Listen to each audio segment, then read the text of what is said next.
Good afternoon, everyone. We are so happy to have you here today for the Mayor's Candidates Forum. There's a lot going on here in Pasadena, and who our next mayor is going to be important to everyone in this room and everyone in this community. We will have 3 rounds of questions. The first round will be 45 seconds to answer. At 15 seconds, our timer will put up a yellow card and let you know that's all you have left, and then she'll put up a red card when that one is done. Our second round will be 2 minutes with the same dynamic. When there's 15 seconds left, our timer will let you know the red will stop. In our third round, you will have 1 minute to answer. And at 15 seconds, our timer will let you know, and then there will be a red to stop. Now we have something different, so listen carefully. You see you have some paddles on your table. Victor, you have a green one. I think you have a black one there, and a blue, and you have a purple. Here's what these are for. If you have a rebuttal to someone's statement of a question, you may put up your paddle and let us know that you want to do a rebuttal. You can do this at any time throughout the entire forum. But what's going to happen, you have exactly 5 chances to rebut. If you use them in the first section, you're done. If you use them in the middle, so do this carefully, but you will have a chance to rebut if you need to. 5 and 5 only. With that said, 2. Okay. Hello, there we go.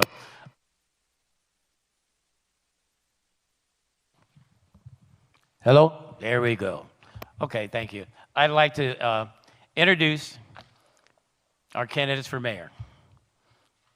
First, Victor Gordo, Pasadena council member and attorney.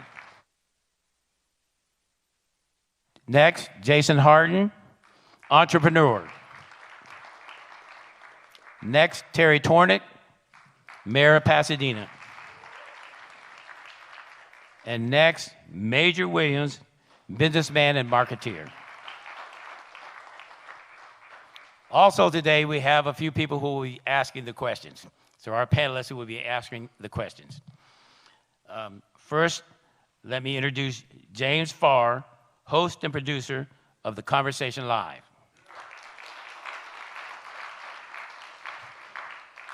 We also have Bradley Bermont, Pasadena Star-News City Hall reporter. The first question will be from James Farr.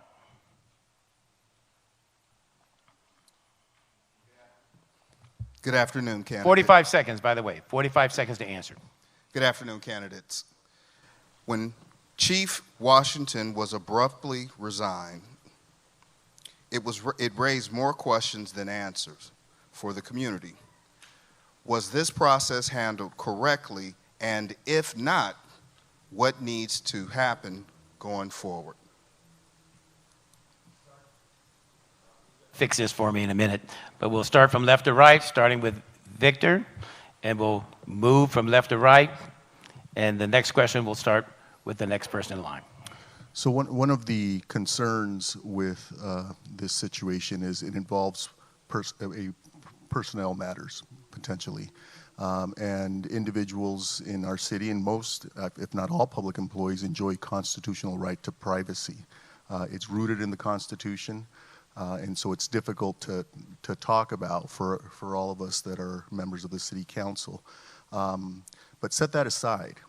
The question is, process-wise, set aside the personnel issues and the rights of individuals. Should the process have been handled differently? Could it have been handled differently? Yes. I'm not at all pleased with how the process has proceeded. Mr. Hardin. Personally, Personally, I think the matter was handled improperly. What I would do about it, I believe I would suggest leave of absence for Steve Mamel until, there's a full investigation and get to the bottom of actually what happened. Thank you.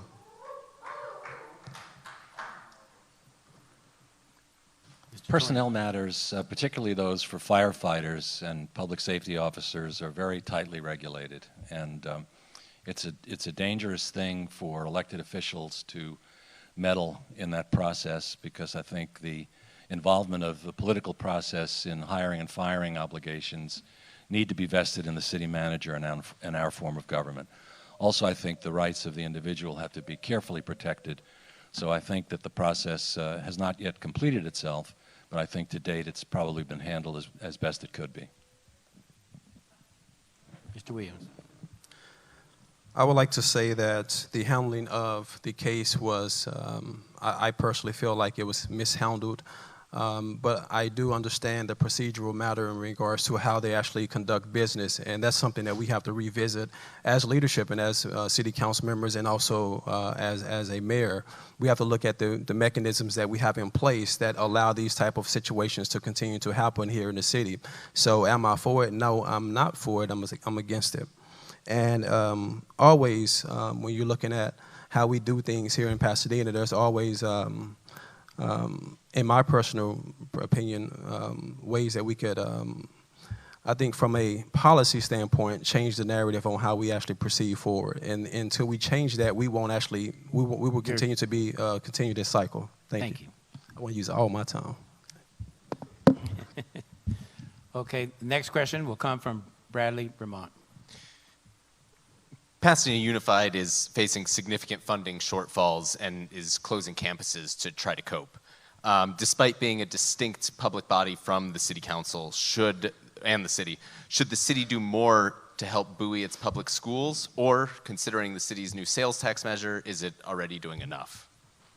We'll start with Mr. Hardin.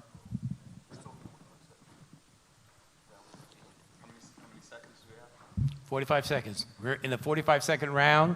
Okay, 45-second round, and I will let you know when we change. Honestly, I do think the city can do more. I think Measure J is long overdue. I think there should have been some stipulations between the city and the school district. I think there should have been some support there all along. But like I said before, I believe that support for our local schools does not start or end on council. If you're on council, I believe you're supposed to advocate for public schools outside of their job duties and get more folks from our private schools into our public schools. Thank you. I have worked tirelessly to try to build bridges between the school district and the city. There's been traditional resistance and separation between the two entities because we have two separate elected bodies. But starting with 6 years ago with Collaborate Pasadena and then moving into Measures I and J, I meet consistently with the school staff, with the school board members.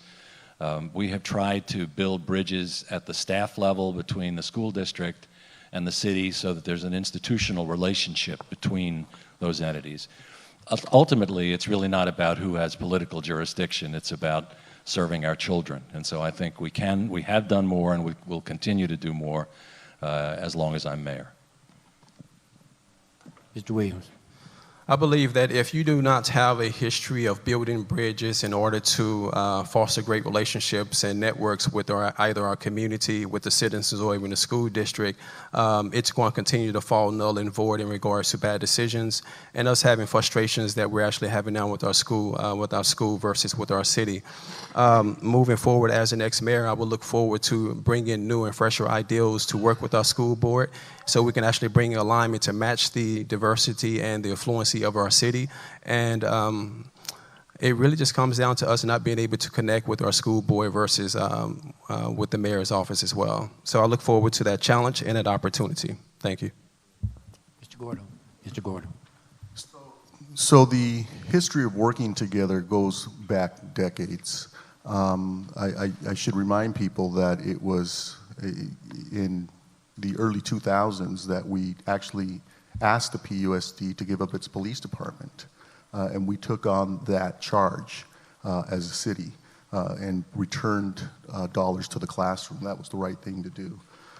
We have a joint use agreement that was started first at Madison Elementary in my district to allow the schools to be used after school for recreation, when we discovered that a majority of the kids who attended Madison, I'm sorry, not a majority, but a lot of kids who attend Madison were suffering from different health diseases, including diabetes. And now we're moving forward with early childhood education. Oh, thank you. Early childhood.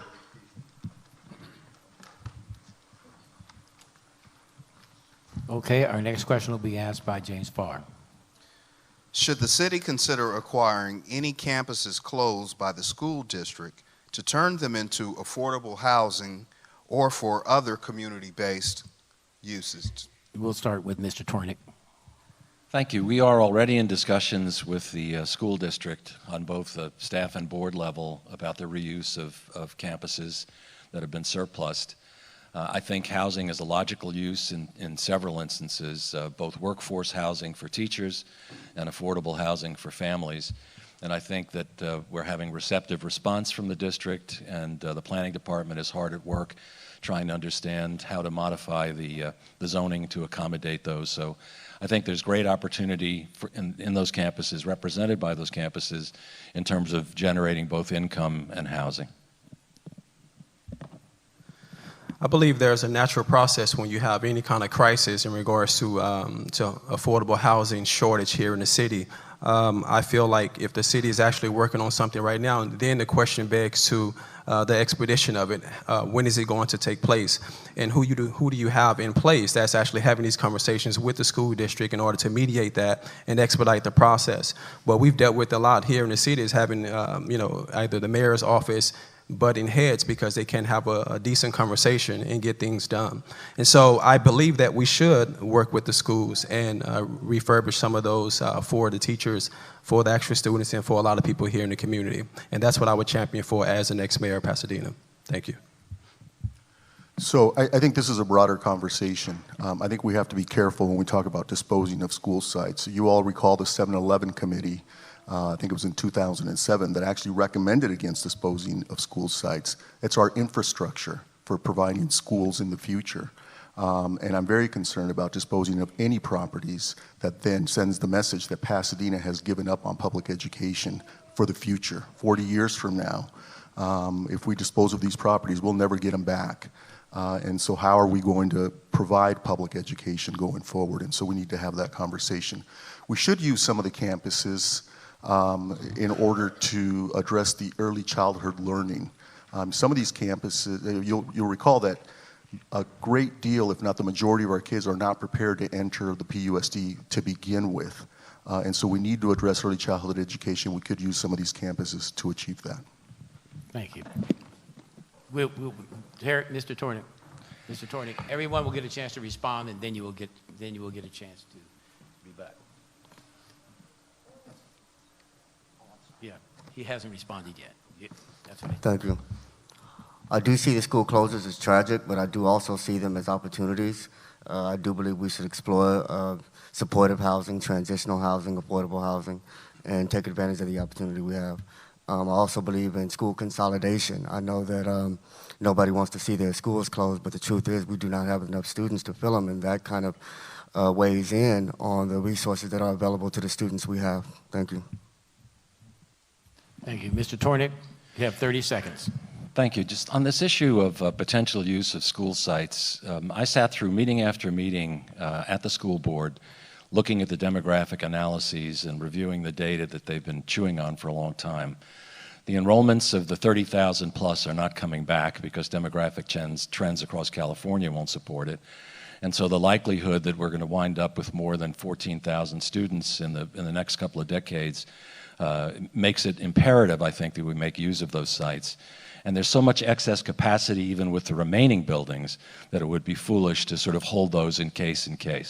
So I think we need to exploit that opportunity and build some housing on those sites. Thank you. Thank you. Okay, the next question will come from Mr. Bermont. California's leaders have been at war with the Trump administration for years now on the issue of immigration.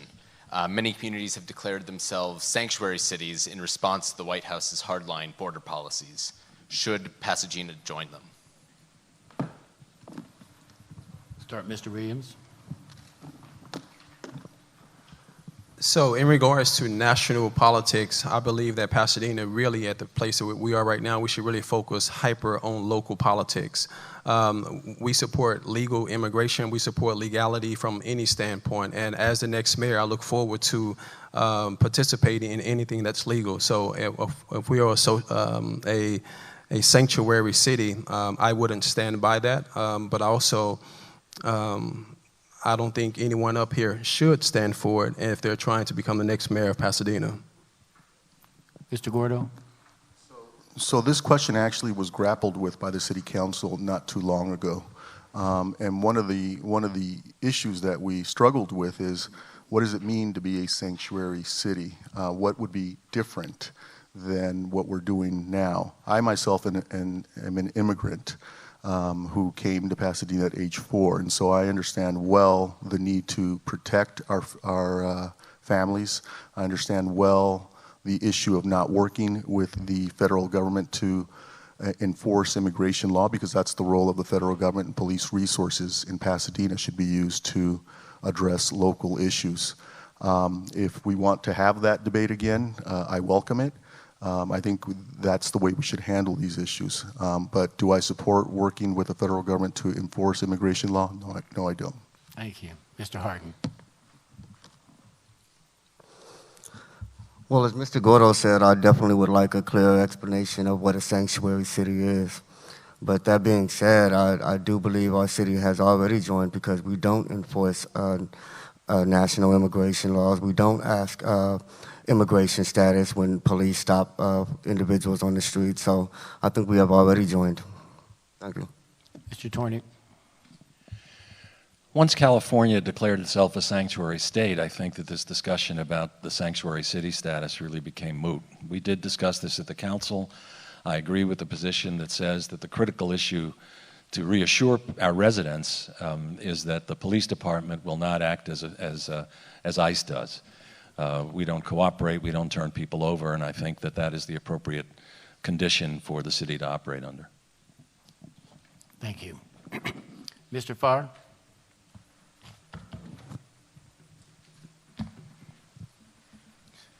We have a transportation system that grows in scope and sophistication each year, but simply stated, not enough people are using it.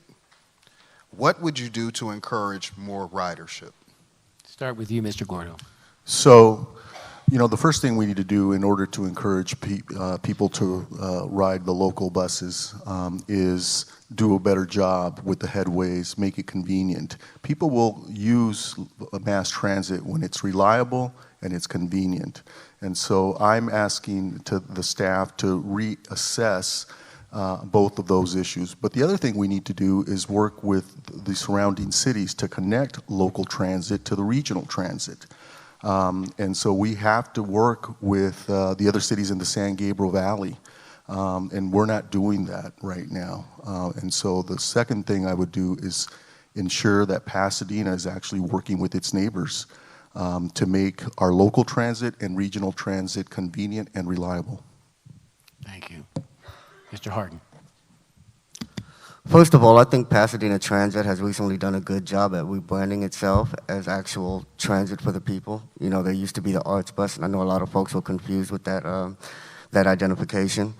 But personally, if we're trying to get folks out of their cars and into public transportation, we have to lead by example. I know I ride the bus to this day. I have a tap card with money on it. I use ride share programs. I use light rail, and if the people on the city council aren't going to use it, then how can they tell anybody else to use public transportation? So we got to lead by example, just like in anything else we do. Thank you. I am a transit advocate. Once upon a time, I ran a regional transit authority, so I'm familiar with these activities. Pasadena Transit's ridership is up. It's celebrating its 25th anniversary. We've expanded routes and we've reintroduced Sunday service. We can do a better job. We do coordinate with Foothill Transit, which is the regional transit service, Margaret McAustin is our representative on the board, and I'm the alternate. So I think we have good cooperation and coordination with both Foothill and with Metro. But I do think we can and will do more. I agree that headways should be shortened. And now there's very active discussion at the state level, as you probably know, about free rides for students. And I think that would be a huge change on Pasadena Transit. Thank you. Mr. Williams. I believe that if you have to start promoting safety to get people out of their cars. More so, I think a lot of times when it comes to people wanting to get out of their cars and use some of the railways and the buses, is that they hear stories from their neighbors or from their family members in regards to the experience that they have. And so as a city, it's kind of like our job to work with our local staff to make sure that safety is intact so people can feel comfortable to actually get out of their cars and actually use the transits and the bus system that we have here in the city. Me personally, I am a fan of local transit. I don't use it as much as I possibly can, but I've seen a lot of great developments and also a lot of upgrades that have happened, and so it's something I would actively promote. Thank you. Thank you. Mr. Gordo, 30 seconds. So it's one thing to work with Metro and Foothill Transit, but shouldn't we be working with all of the cities around us? There are 31 municipalities in the San Gabriel Valley, 29 school districts, 2.3 million people. 30 of those cities are working to attract more transportation dollars, address traffic, work together as a region. Pasadena is the one city that's missing. I objected to it. It was pushed through. But we should be working with our neighbors. All of the cities in the San Gabriel Valley should be present, including the Crown of the Valley. And I intend to ask the council to change that. When our incumbent took us out, it was wrong, and it's wrong today. Thank you. This ends the first round. Second round, each person will have 2 minutes to answer the question. 2 minutes to answer the question. Let's see, and we will be starting with, we'll start with, I believe, Mr. Farr. Should the city encourage churches to offer safe harbor parking for homeless people living in their vehicles? Should the city oversee such programs? Who else should participate in these programs? We start with Mr. Gordo. So I would be concerned. I think we should have the conversation, but I'd be concerned about the safety of the people living in their vehicles. You know, there are health implications involved.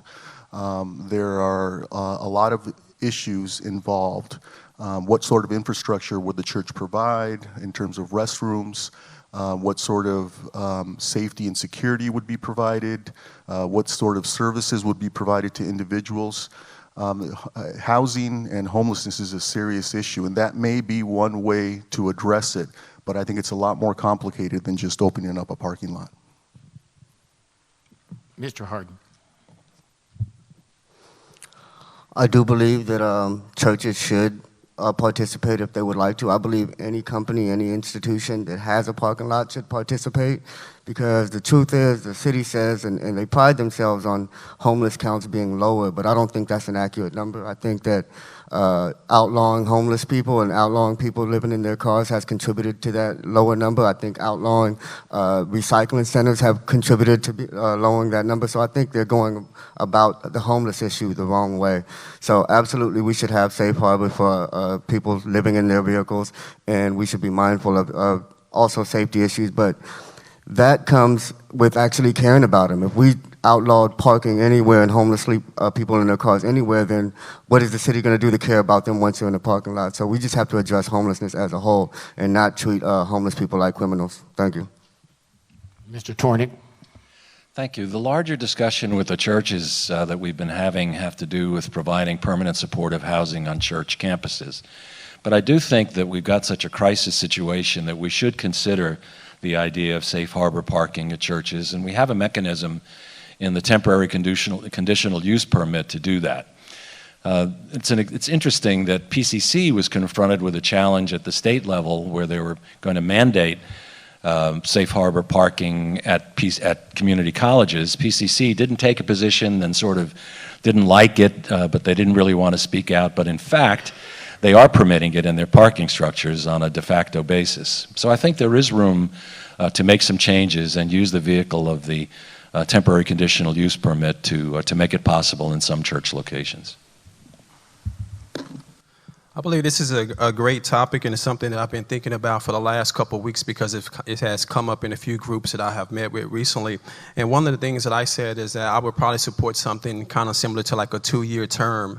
You know, with my background as far as in marketing, I like to test things and trials. I don't like to live off fear and the what if, you know, and what if this doesn't happen or what if this happens. I think at the crisis that we're in right now, we have to be innovative. We have to think out the box. And I would propose something like a two-year term in whatever safe space that we dedicate, and just to pull some analytics and data in regards to the experience of the people who are actually living in their cars in those areas, so we can truly make a better decision as a community, as a council. That way we can make a better choice to know if we want to continue to do it or just deem that it's something that's considered as unsafe. Thank you. Mr. Bermont. Okay. Clearly, the homeless issue is too complex for only one program to resolve. During your 2 minutes, share your ideas. As mayor, how can you lead the way to ease the homelessness crisis?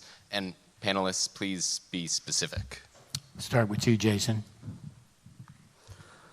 Well, the first thing I would do is I would push for the establishment of an affordable housing commission. There are a lot of opportunities, a lot of policies that can be changed and created to alleviate the homelessness and also the displacement of folks who just can't afford rent in Pasadena. But those dialogues need to be happening on a consistent basis, and I believe an affordable housing commission can do that. I'm very supportive of vacancy taxes, of using church land to create affordable housing. I'm supportive of the Ramada Inn transitioning into supportive housing and other motels transitioning to supportive housing. I'm also for ADUs and more ADUs in our neighborhood. I don't think they're going to be a threat to single-family homes. And I just think we have to be very aggressive on the issue, because one thing I don't want to see is shanties in our city. And I think we've done a good job at kind of controlling that, but they're coming if we don't do something fast. Thank you.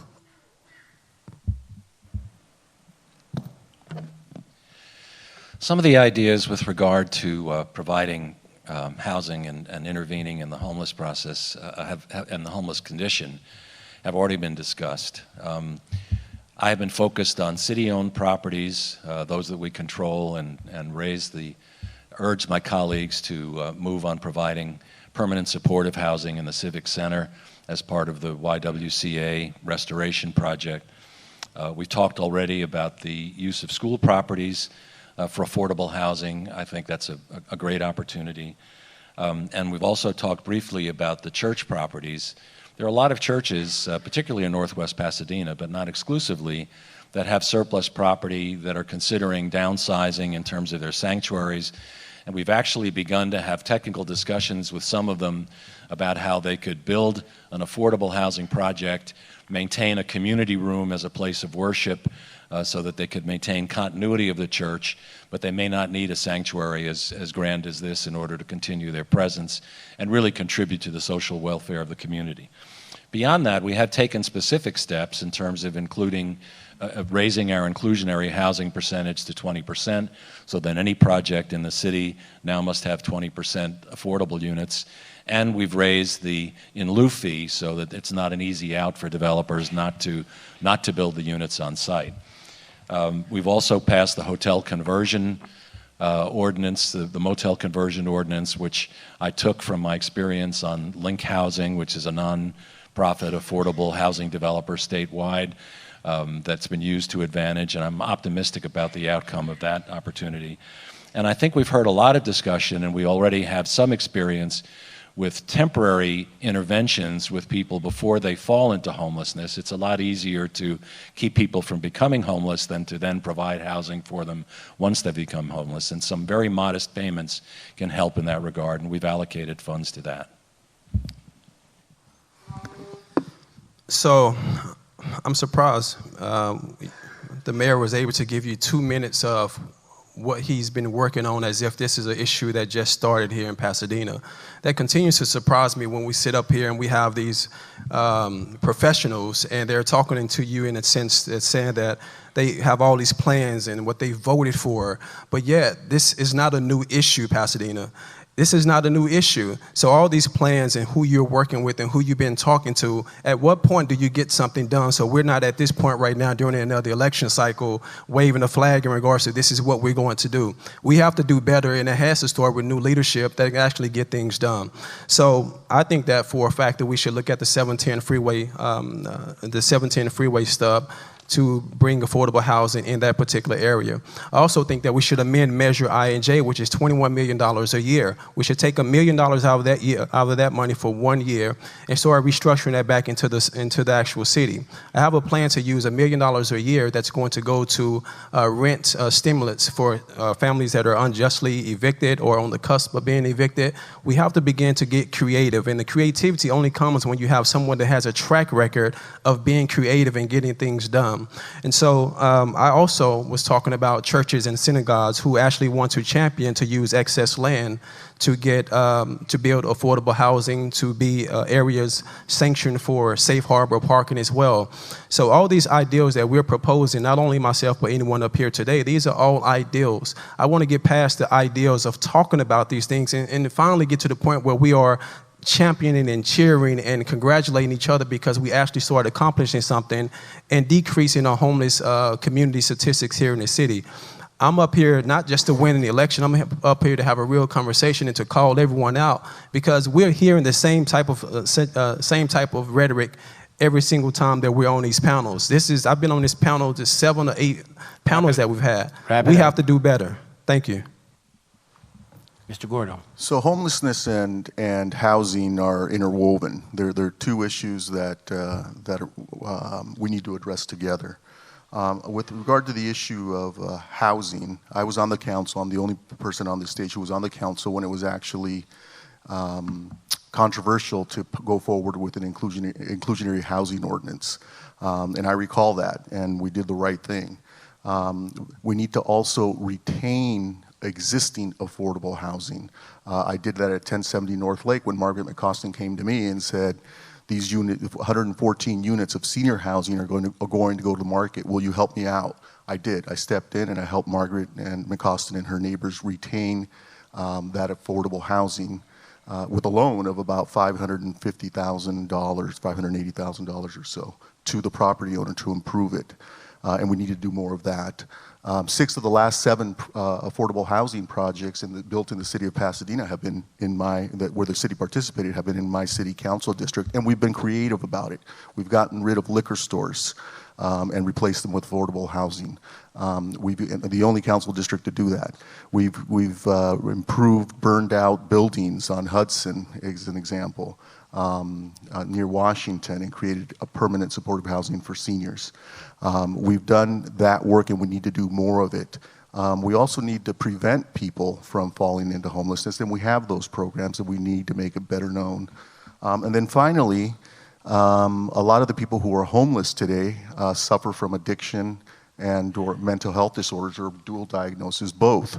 And we need to press, and I've asked that this matter be agendized and bring the County of Los Angeles in to ask the question, how are you serving the people who are homeless in this community? What are you doing about addiction issues? What are you doing about mental health issues?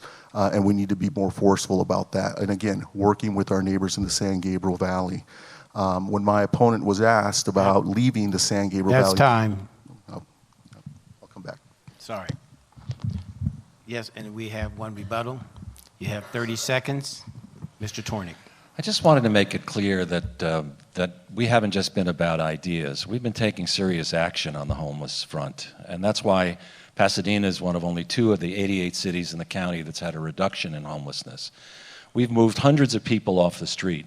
We made the YMCA into an SRO that's serviced by friends by Union Station, and provides services to more than 100 formerly homeless people. This is not just about ideas. We've allocated $1 million to the Salvation Army to build 66 units on their campus on Mentor.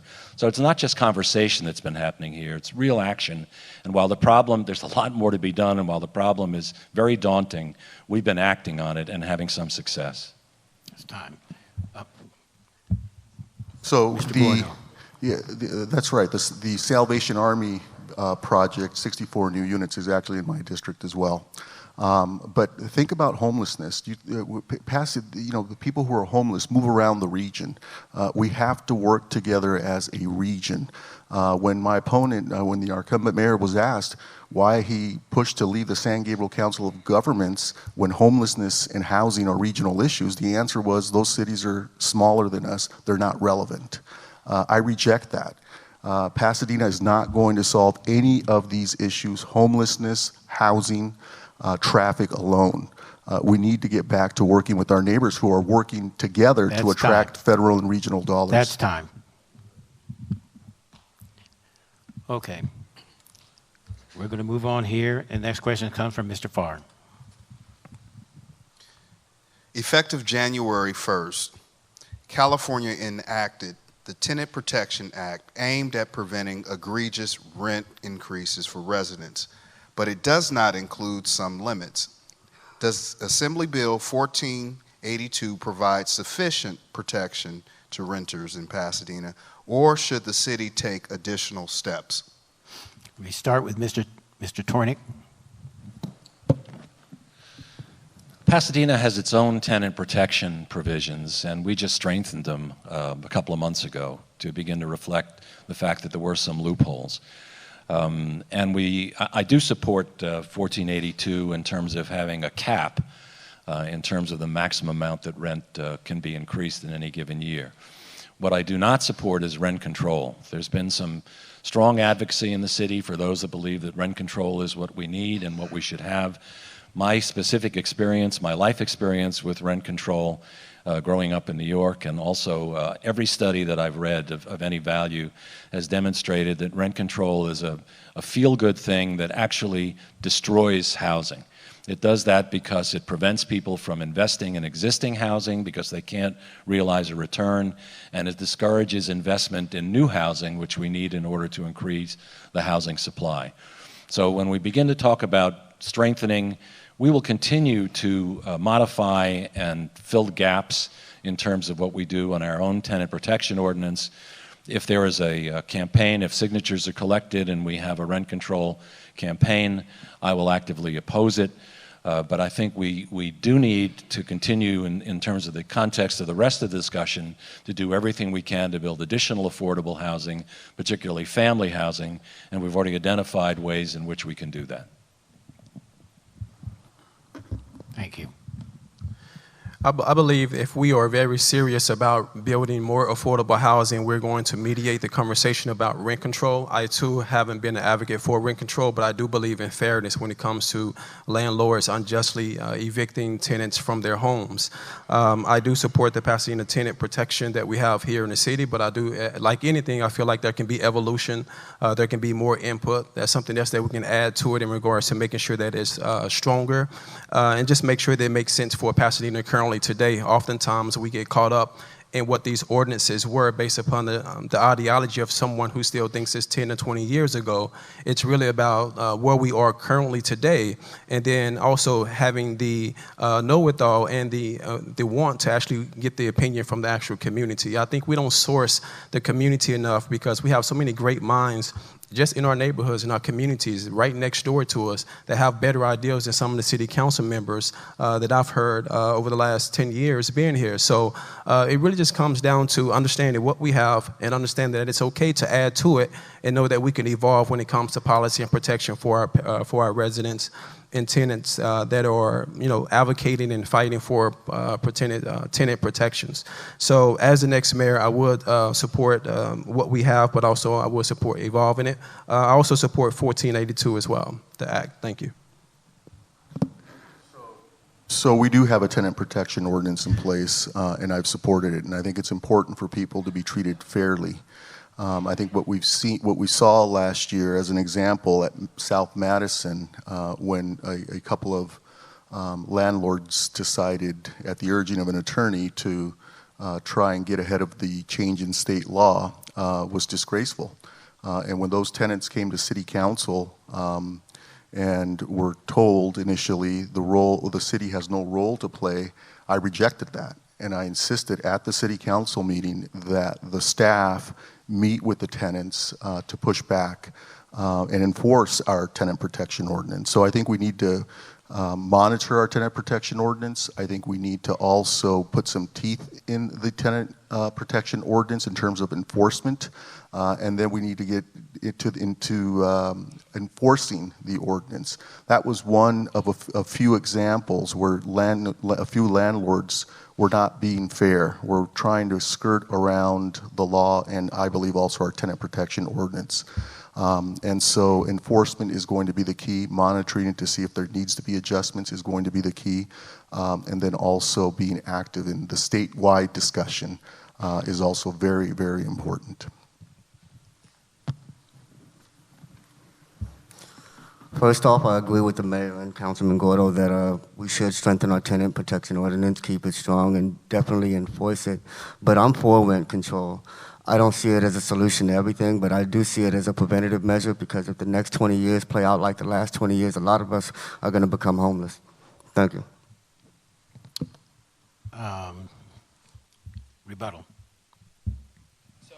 30 As seconds. As Mr. Gordo just said, this is a perfect example of what city council members do and people in leadership do.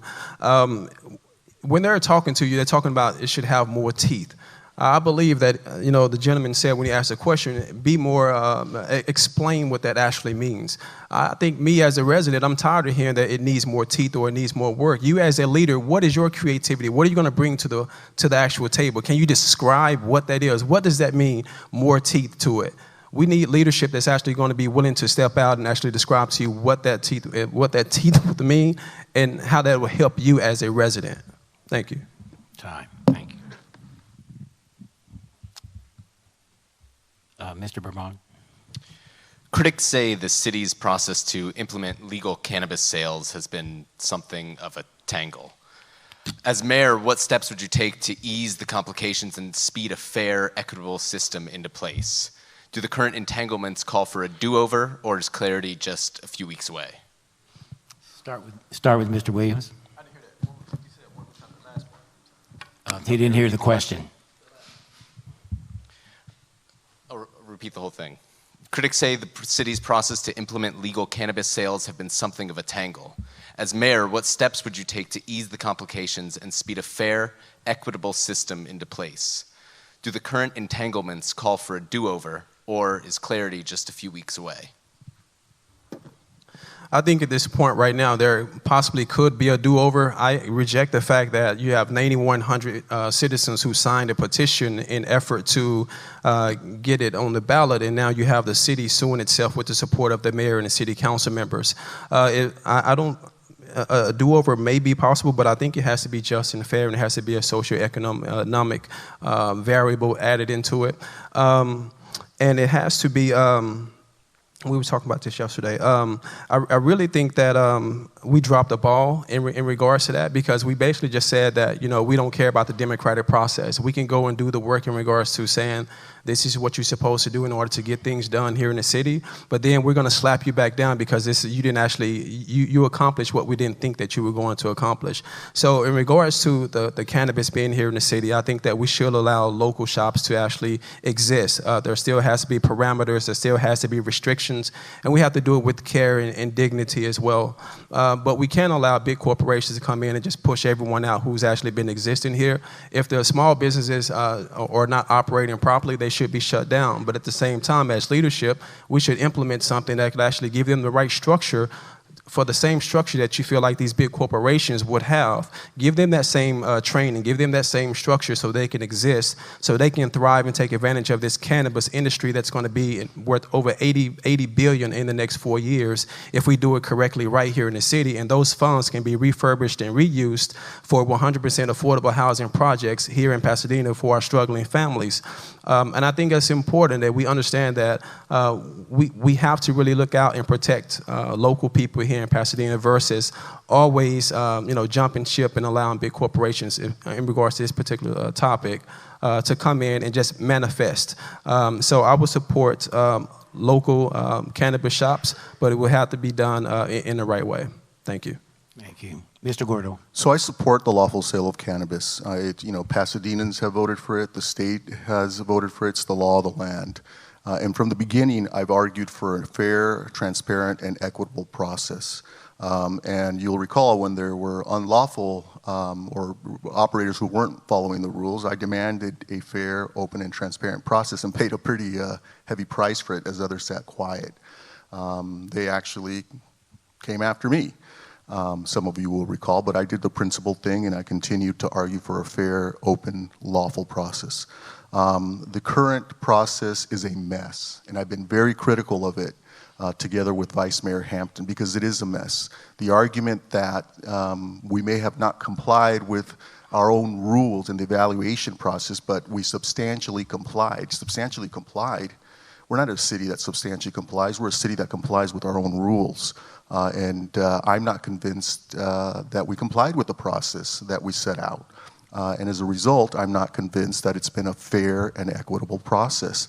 I've said that publicly at City Council, and I'm going to continue to say it until we have, and I've asked when some of these issues surfaced, I went to the city manager and to the city attorney, and I said, I want these issues brought to ground, and I'm not convinced that they have been fully explored. I'm not convinced that the process that we have followed has been fair to all, and we need to assure ourselves that we didn't just substantially comply, that we did comply. And if we didn't comply with our own rules and our own process, then the matter should be brought to City Council for reconsideration.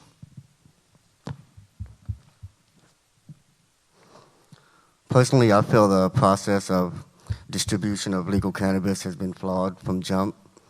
I do believe that it's not fair, it's not inclusive, and that the families damaged by the enforcement of the law are still victimized, and we need to be mindful of how we can kind of create a system that makes it fair.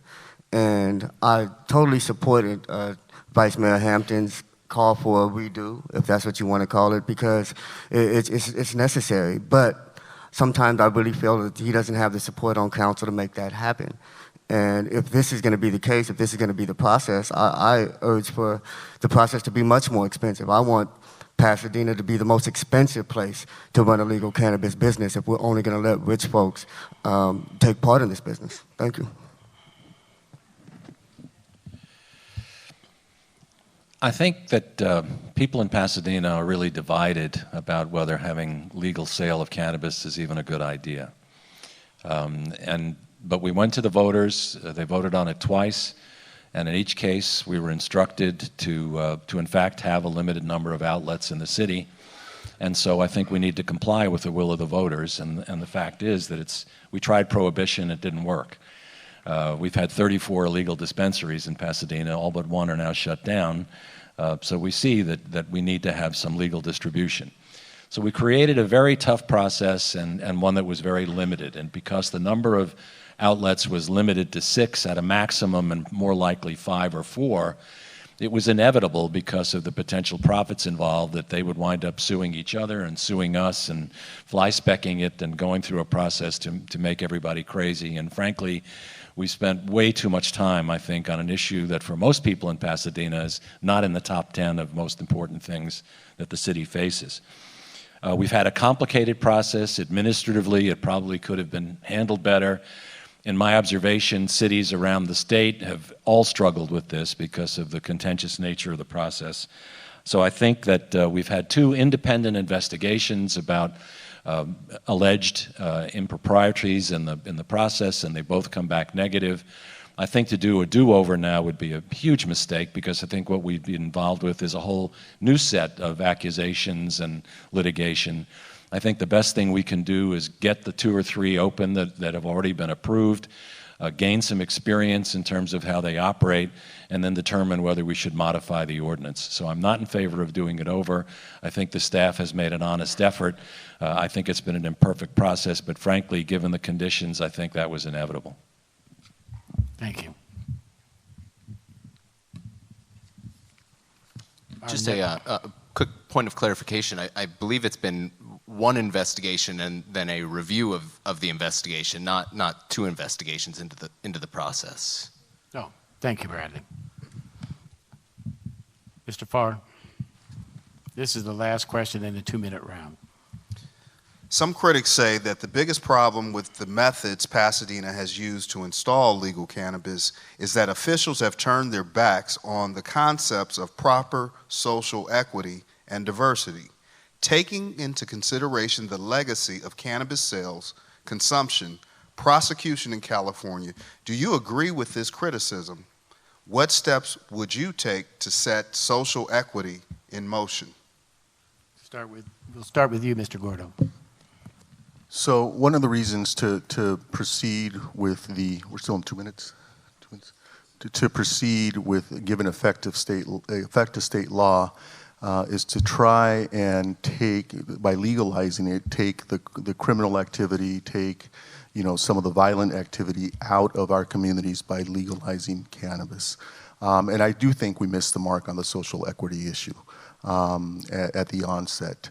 And if we go back and review, again, and you've now heard it yourself, it could have been handled better. That's not the issue. The issue is not could the issue of cannabis been handled better. The question is, did the city follow its own rules? It's not a matter of handling. And so and the quote-unquote investigation did not look at all of the issues. It looked at a very narrow number of issues, and I believe looked at it from a liability point of view, not a real inquiry. I don't have confidence that what I've been shown answered the questions properly, or even asked the questions. And so we need to revisit that issue, assure ourselves the people of Pasadena have a right to a fair and transparent process. And as we do that, we need to ask ourselves whether there's a better way to address the social equity issue, because we did miss the mark and we just need to admit that.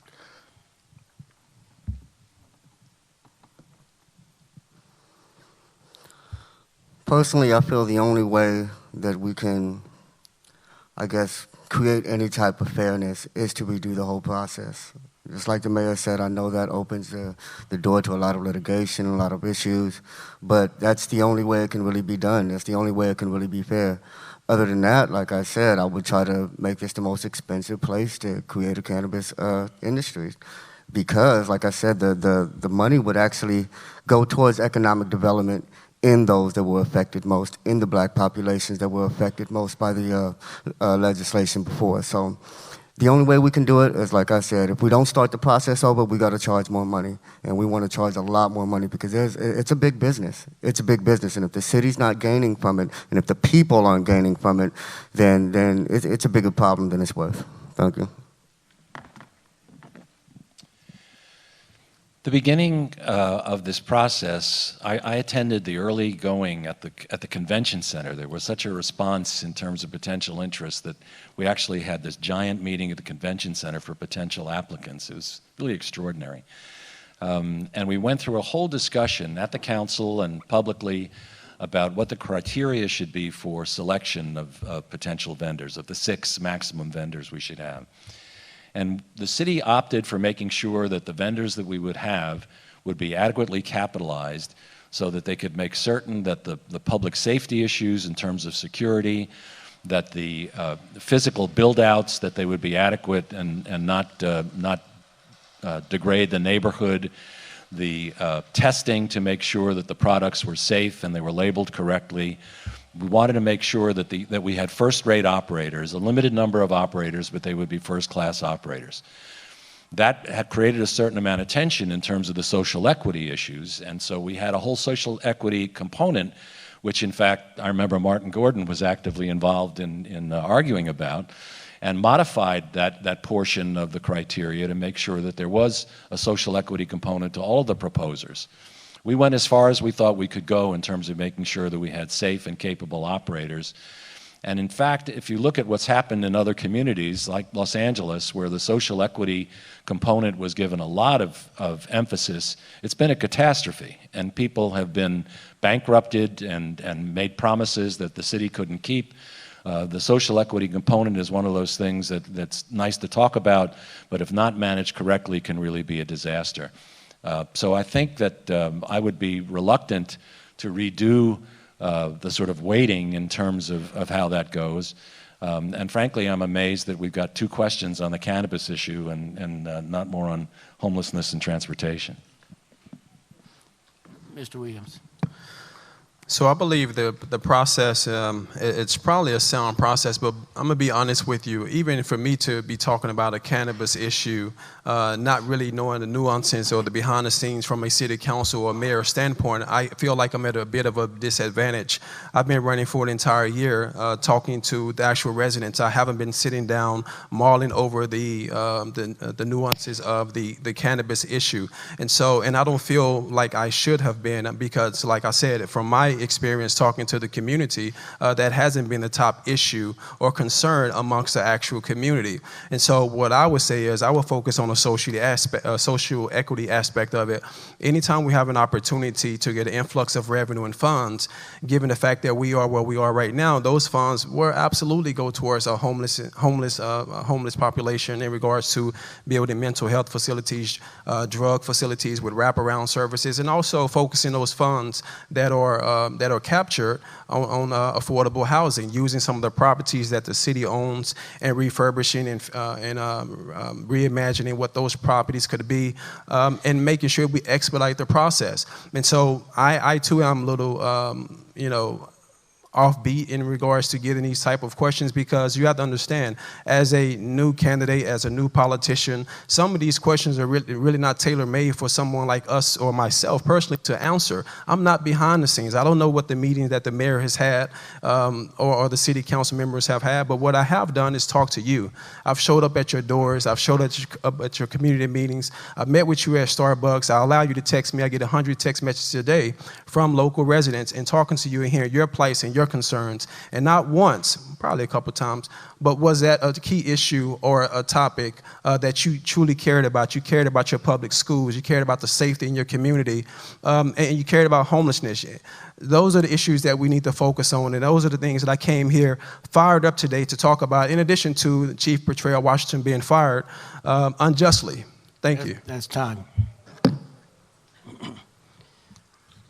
That was our last question of our 2-minute round. We will now move, excuse me, into our 1-minute round. I'm sorry, did I miss you? I did not. Did I miss you? Oh, you looked at me like, you better let me talk. I was saying, let me back off. We're moving into our 1-minute round. And the first question will come from Mr. Bermont. Pasadena's police department has encountered recent challenges, including litigation, settlements, and rough patches in community police relations. Would civilian oversight of the police be a good idea? If so, and you played a role in implementing an approach, what would it look like? If not, why? We'll start with you, Mr. Hardin. First of all, I don't want anybody to think I don't believe in policing, because public safety is, like I said, it's the most important thing to me, because this is my second time running, and doing both campaigns, a friend of mine was shot in the middle of in the campaign. Last time it was Josh Jacobs. This time it was my circulator, Jasmine Richards. So when it comes to public safety, I do take it seriously, even though I do believe that we need a stronger oversight. We need oversight, period. We need complete reformation of our police department. We need to cut PPD spending and put it into the Vision 2020 initiative to create preventative measures. But yes, if I had to say what the oversight would look like, it would look like a Pasadena Police Commission. The commission would have the rights as the new Measure R would give the oversight for the sheriffs. We would be able to subpoena, we would be able to call in evidence, we would be able to call in witnesses, and I do believe that we should be able to fire and terminate some folks that just abuse their power. Thank you. You, Mr. Tornek. Thank you. As far as most people are concerned in the city, public safety is the #1 issue and what they are most concerned about city government doing effectively. And that's why we spend nearly half our general fund budget on public safety, and the #1 department that we spend money on, $82 million, is the police department. The Public Safety Committee, which I serve on, is the oversight for that department. And I think that is, having elected officials in that role is entirely appropriate. I was originally much more interested in having what they call a civilian oversight component outside of the city council, but as I began to look at the various models, I've seen that many of them, for a variety of reasons, have not lived up to expectations. So I think the department is doing a good job. I think use of force is way down. We have 6,300 arrests a year and 34 uses of force. The body-worn cameras have made a huge difference in terms of the police department culture, and so I don't think at this time that I would support an additional civilian oversight component. I've gone on record saying that I would support a form of police oversight. One of the main reasons I said a form of, because I wanted to understand what that will actually look like, the mechanisms of it, and how it would be impactful and how it would be implemented, and who would be a part of that role. Would it be elected officials, or would it be actual citizens in the community? One of the things I was talking about creatively the other day is that, you know, if the citizens want to be a part of an oversight committee, you may have to go through the same rigors as what we're doing right here today. Let's come up with a committee and let's vote for a actual oversight committee, and your community will actually vote for you to be a part of that community. Because if you're going to do it, we want to have people that are committed citizens in the community, that are trustworthy, that or have a track record of making good decisions. If not, then it leaves us subject to questioning our police chief, our police department, which they have done a really good job in certain areas. In like any industry, in any city, you know, any job, there's always improvements that we can make. But I would support a form of police oversight. Thank you. So public safety is the most important issue that any city grapples with. Because it involves two very important things. One, the safety and security of our residents in our city, in our neighborhoods, our homes. But it also involves force against its own residents, potentially. And we should be very careful. I've been very consistent in my position. In fact, I've not changed my position from one side to another during the election or before that. I've said that I support strong police oversight by people who are elected and accountable to the voters of this city and the residents of this city. I see what happens in Los Angeles. I see, you know, Mayor Garcetti and others say, you know, go talk to the police commission when they're approached by a resident, and then the police commission sits there like this because they're not accountable to the voters and they're not responsive. If we need to strengthen the public safety committee now that we've seen some changes in state law, then we should do that to give more transparency now that the law has changed. You're actually next in line to speak, so you'll be able to speak your time and have 30 more seconds. Do you understand? Since you wanted a rebuttal? Yes, I wanted a rebuttal. Correct, and you're next in line. So you're going to be able to say what you need to say, plus have an extra 30 seconds for a rebuttal. I started the statement. Oh, did you start? Yes. Okay, I got you mixed up. I'm sorry, Mr. Hardin. No problem at all, no problem at all. Oh my goodness, you got me going, don't you? No problem. Yeah. I just wanted to address one thing, and it's because the mayor says out of like 6,300 stopped, there was only 30 uses of force, and that sounds like a very impressive number. But my question would be, out of those 30 uses of force, how many of those people were black or brown? And I ask that because if those 30 uses of force and that high percentage belongs to us, the black or brown community, then what does that say? Thank you.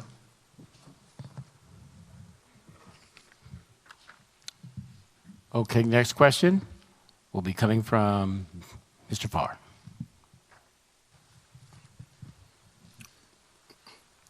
Like most cities, Pasadena has paid out its share of expenses for legal costs and settlements related to allegations against its police department.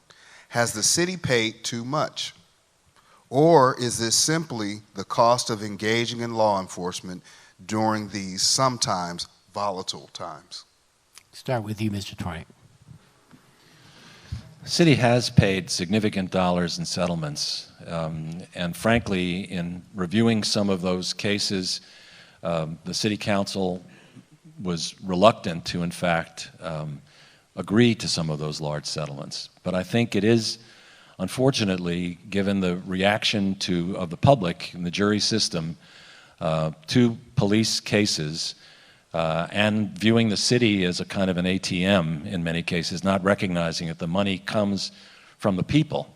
The city is not some abstraction. If a big payment is made by the city, it's coming from the taxpayers, and it means it's money not being spent on programs for children and other kinds of things. So that we make these settlements because they have to be good business decisions. I think that a certain number of them are inevitable. We're working very hard with the chief. His whole training regimen is devoted to reducing use of force so that we won't have these kinds of settlements in the future.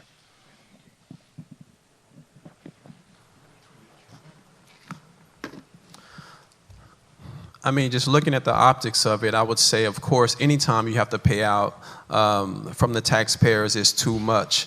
It really comes down to making sure that leadership is in tune with the police department, the chief of the police department, and just making sure that the proper protocols are being put in place in regards to training, but also evolving their training as well, and making sure that the officers are out there conducting themselves in a professional manner.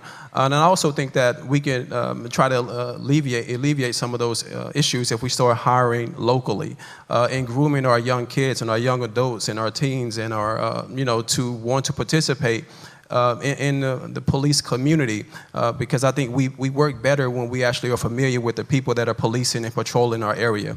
And so, yes, we have paid out too much, and as the next mayor, that's something I would be very active on, and keep active eyes on those situations so we can make sure that we mediate that.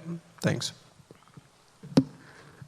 So besides being a very important issue, as I mentioned previously, policing it's also a very complicated and complex issue, requiring that the city hire the very best and train them to be fair, to respond appropriately when they have to respond in split seconds, and we press for that. I've been very unhappy with the cost of litigation and some of the payouts, but the city council has had to make business decisions in those situations, and we've done that. But let's keep in mind that it wasn't too long ago that we were arguing that recruiting the best and retaining the best and most experienced meant that we had to pay officers more. That was rejected by some on the city council. And then we lost a number of officers to other areas like Anaheim, Beverly Hills, Santa Monica, who were paying more. We were under 50% of the market. That's time. And so we have to keep that in mind as well. Well, quickly, I have a two-part answer. One, I do think the city pays a lot out in settlements. I do think that our police department, though they're heavily funded, they are the biggest liability in our city. I also feel that on the flip side of it, I see the people that are affected by the police killings. I see JR's children in the community. I've seen Chris Ballou in the neighborhood, and the sad thing is it's not too much. When it comes down to it, life is priceless. So are we paying too much to the people that we snuffed out? No, we're not.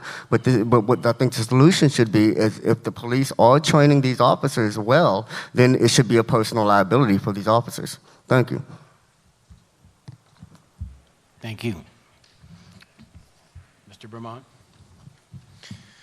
The Rose Bowl is perhaps the city's most beloved and enduring icon, but it is saddled with more than $200 million in debt following a delayed, over-budget renovation.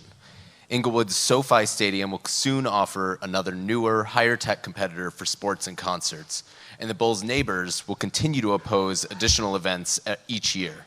What should be done to assure the historic stadium's fiscal viability for years to come? We're starting with you, Mr. Williams. So I think it's a interesting challenge that me personally I would be excited about, because and it's an opportunity to take a historic, iconic landmark like the Rose Bowl.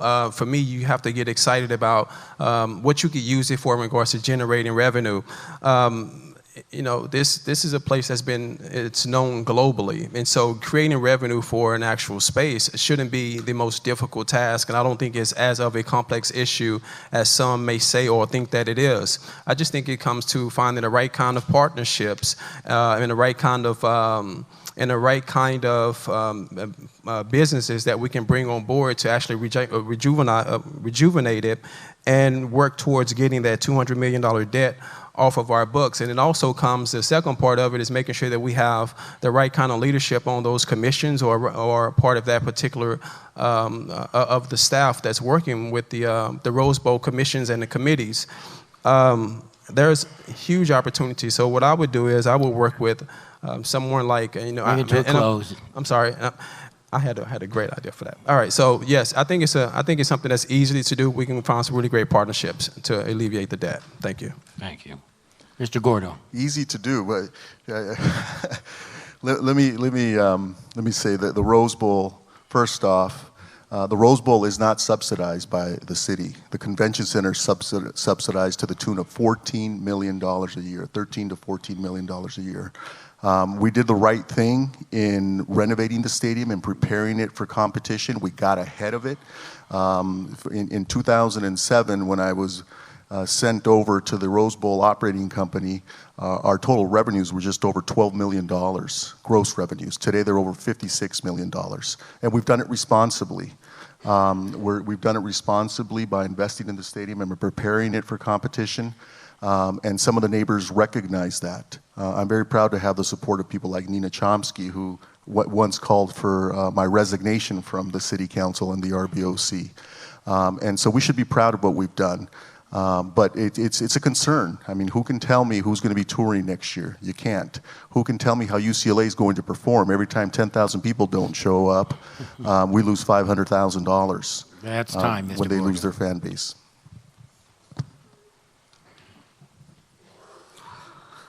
Well, one thing we can do, I believe, to get out of that debt with the Rose Bowl is reassess how many major events we have in a year. You know, I know that a lot of people wanted to limit them to, I think it's 12 or 13 right now, but in the spirit of economic development and also to address this debt, we do have to explore if more events would be feasible and would be actually a benefit.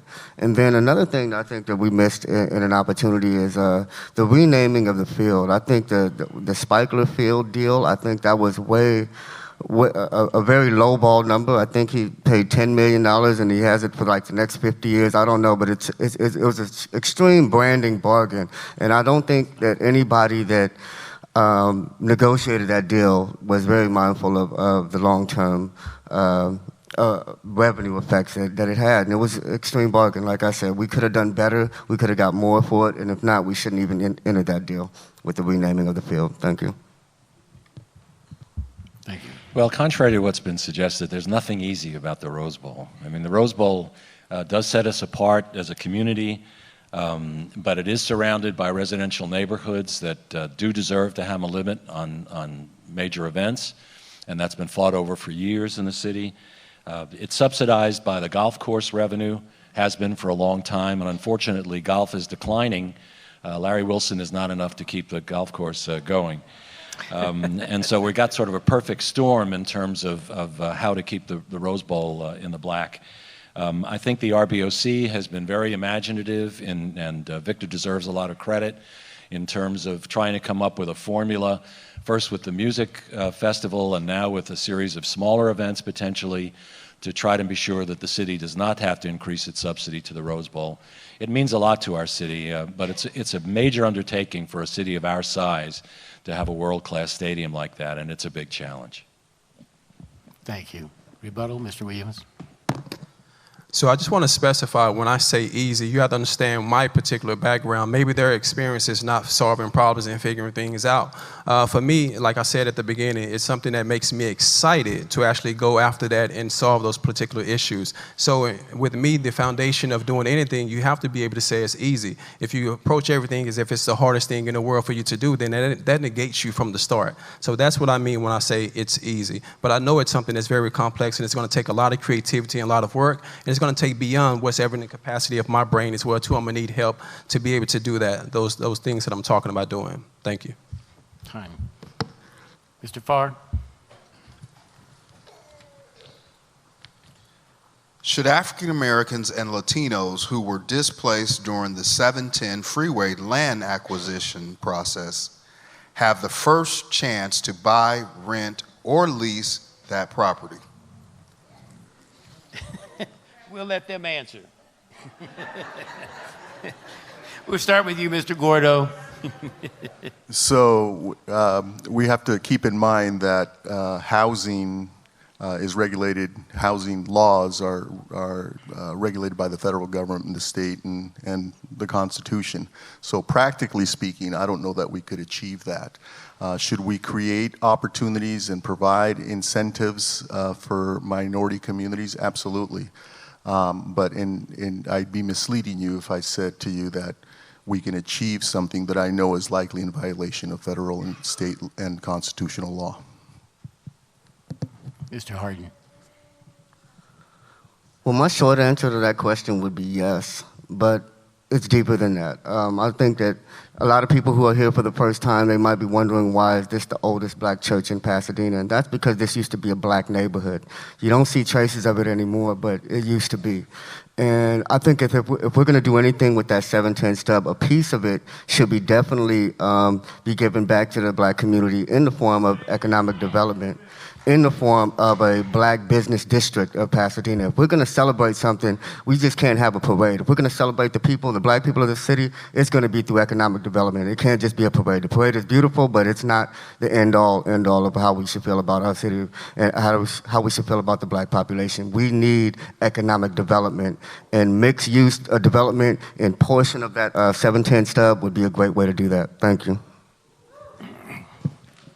Mr. Tornek. I think that the redevelopment of that 710 stub is one of the great opportunities that will face the city over the next probably 15 or 20 years. This is not a short-term project, but it's almost a magical project because it gets to knit back together a real scar in our community. And I think this suggestion is a winning suggestion. I would support it.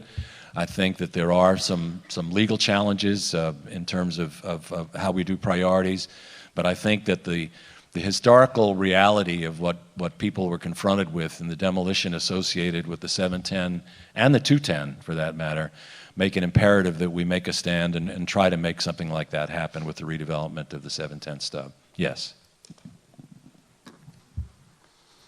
Yes. No, I'm so playing.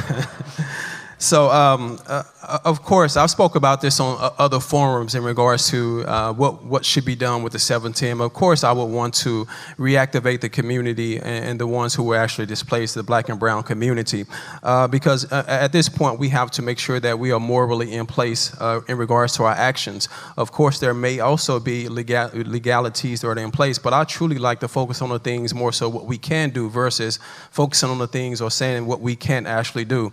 And so I would support it if it was something that came across my desk as an ex-mayor, and I would be a champion and an advocate to make sure that we expedite that process beyond added incentives for our actual communities. But we also have to gauge if those community members are still here or if they have any interest to move in those particular areas. A lot of people have moved out. I've been doing a lot of talking to different communities, and they would say, you know, a lot of them, when they were displaced, moved to other states.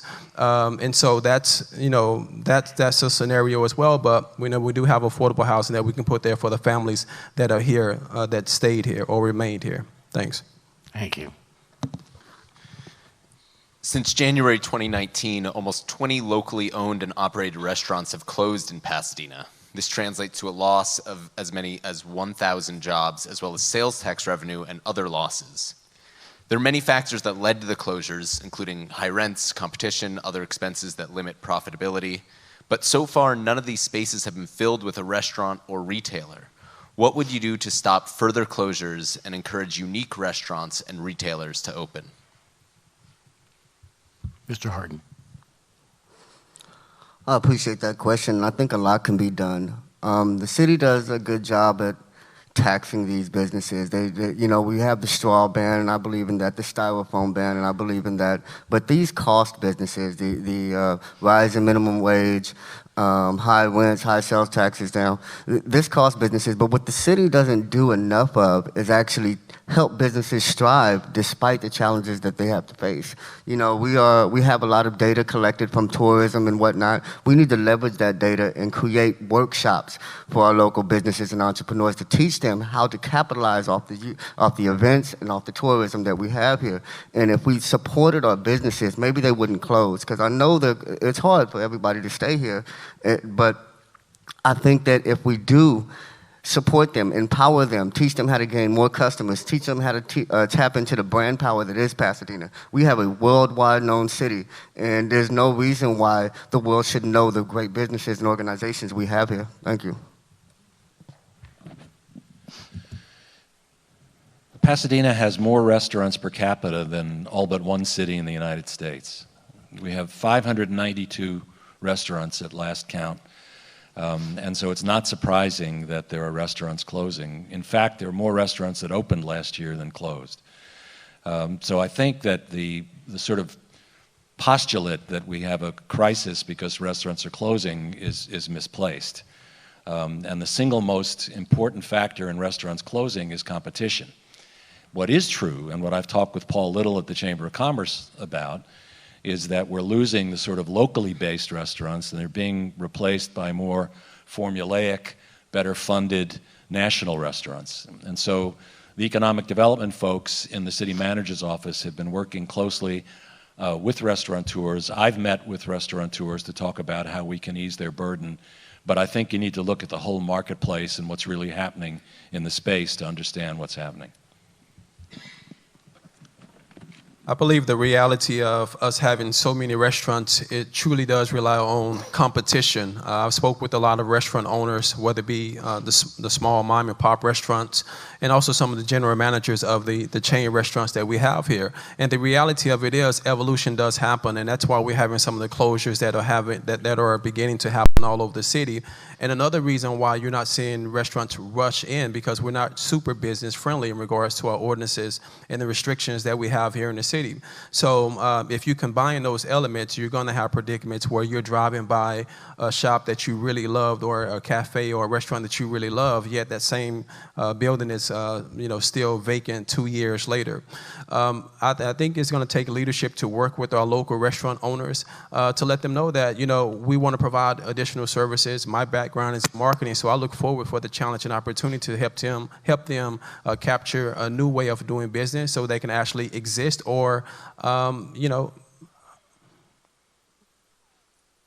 yeah, I don't want to say that part, but yeah, that's it. I don't want to say that in. Thank you. Time. Mr. Gordo. So I basically grew up in the restaurant industry.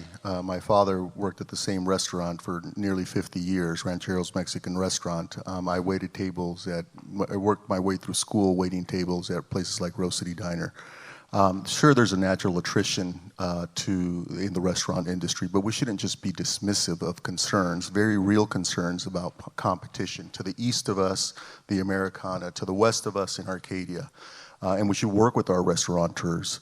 I supported the minimum wage, and notwithstanding that, a lot of the restaurateurs that because it was the right thing to do, a lot of the restaurateurs that once supported another candidate last time around for mayor are now supporting me.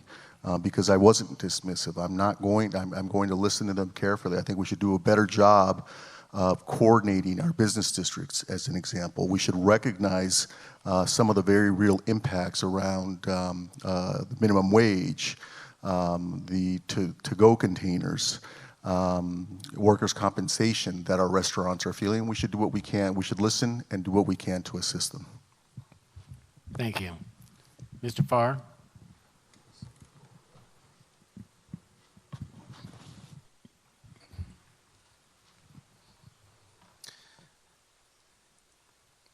Specifically, what is your plan as mayor to stimulate economic development and growth and prosperity within the Northwest community?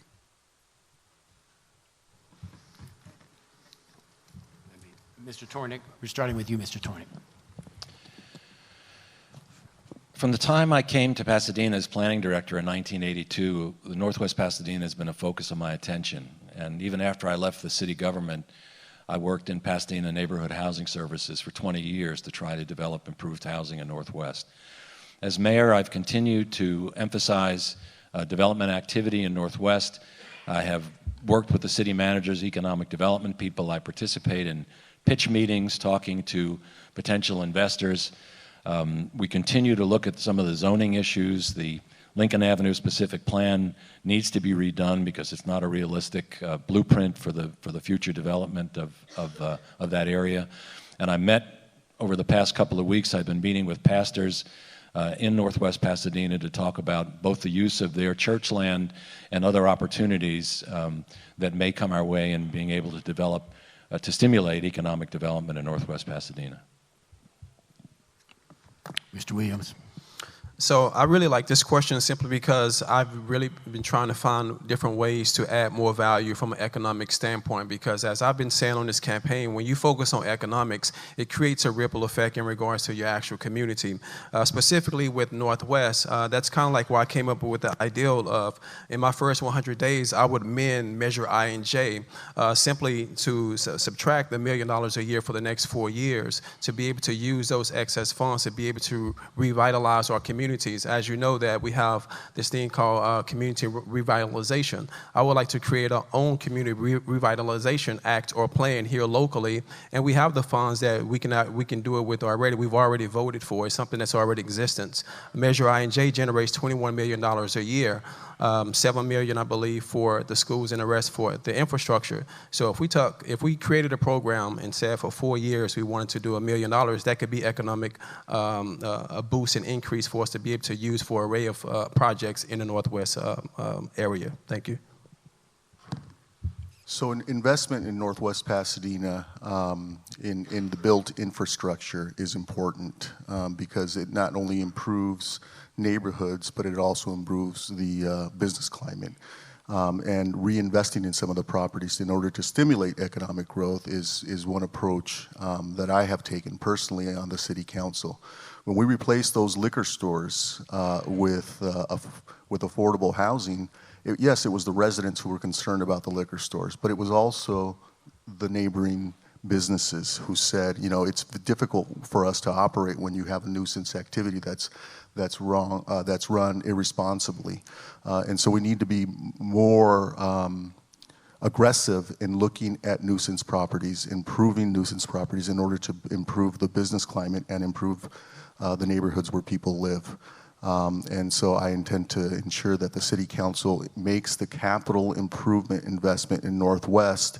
I've demanded it in the past, and I think we should continue to do that. It's time. Personally, I think a lot can be done to stimulate economic development in Northwest. I think there's a lot of buildings that are abandoned. There's a lot of places that we can use to redevelop. I'm a fan of mixed-use developments in the Northwest. Those are buildings with apartments and condos on top and stores on the bottom. We need more of those because we need more businesses. We need more jobs there. And like I said before, I do think the city needs to kind of create a business workshop, a workshop for businesses and entrepreneurs so they can actually become better at doing business in Pasadena. I think we need more subsidized licensing, permits, and vending opportunities. We need to have low and no-cost permits and vending opportunities for our folks in Northwest. And there's a lot can be done, but we do have to be mindful of the actions we have to take. And some of them are big, like I said, bringing mixed developments into Northwest, but also it's the will to see the local entrepreneurs and small businesses succeed. Thank you. Last year, the city updated its affordable housing ordinance, requiring 20% of all units built to be affordable instead of 15%, and nearly doubling the in-lieu fee, which developers can pay instead of providing the affordable units outright.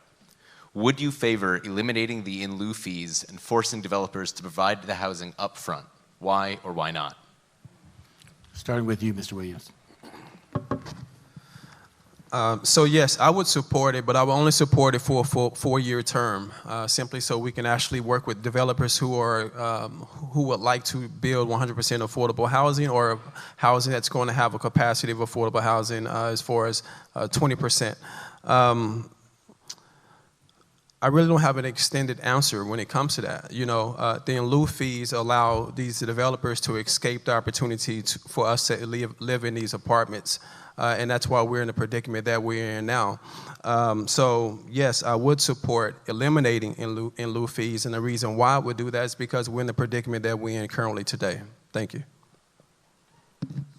As the only candidate who was on the city council when we pressed through the inclusionary housing ordinance, let me just remind us all, the purpose of the inclusionary housing ordinance was twofold. One, to develop more affordable housing, but to have it happen naturally as development occurred throughout the city. And so when we adopted that ordinance, I objected to the in lieu fee because in my view, it defeated both goals. One, people could opt out, and they would pay a fee, and that fee never captured the cost of constructing an affordable housing unit, which is now over $550,000 for one unit. And so I objected to the fee then, and so I do think we should revisit it because when people can opt out, then we don't get the affordable housing, we don't capture the actual cost of constructing it, and it's not occurring naturally with other projects as they happen throughout the city. Now we're reverting back to what a lot of people said we shouldn't do, and building it in the same parts of the city that we always have. Thank you, Mr. Gordo. Mr. Hardin. Well, I'm personally proud of the effort that the city has made to raise the in lieu fee as well as strengthen our inclusionary housing ordinance. I think it can continuously be stronger. It can continuously be increased in regards to the in lieu fee. And I don't believe in eliminating it because I do believe that the choice still creates development. The choice incentivizes folks to actually want to build these units and want to actually build the units that are affordable. So I do believe we should raise it again. We should keep making it stronger. We should keep making the percentage more. We should have maybe shoot for 25%, maybe 30% next time. But to eliminate the in lieu fee, I don't see a reason for more developers to want to develop in Pasadena and create any new units whatsoever if there's not at least an option or a choice. Thank you. I think the in lieu fee is a valuable tool. I think the more flexibility we have, the better off we can respond to opportunities. The Salvation Army project that we're investing in, the funds for that will come from the in lieu fee. Being able to retain existing affordable housing, that's another opportunity that you can use the in lieu fee for. So I think while this is sort of a technical insider provision, now that we've raised the in lieu fee so there isn't an incentive for people to use it to get out of having to provide affordable housing, I think it's a valuable tool and we should keep it. Thank you. Mr. Farr? As mayor, would you commit to using more public transportation at least once per week to better demonstrate and better understand how the system works from an experiential lens? We'll start with Mr. Gordo. Every week?